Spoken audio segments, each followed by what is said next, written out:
Из моей памяти перед моим восторженным взором был незнакомый мне великолепный город, который расположился на каменистом склоне высокой, круто отвесной горы.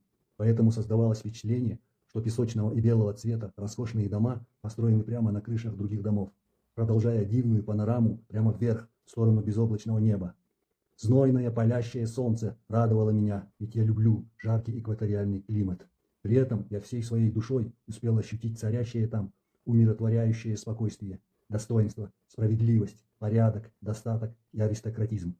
Надо заметить, я свободно разговариваю и думаю на ближневосточных гортанных языках и также являюсь носителем их. Но именно ту негромкую гортанную речь, которая слышалась всюду вокруг, я почему-то не понимал. Однако окружающее казалось мне родным и приятным. Также было теплое чувство, что я через много-много лет вернулся таки к себе домой, издалека.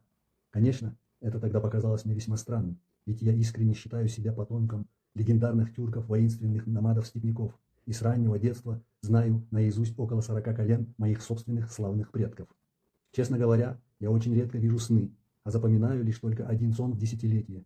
Но это яркое сновидение, посетившее меня где-то 20 лет назад, почему-то сохранилось в моей весьма богатой памяти, изобилующей многими подробностями обо мне и окружающих меня людях.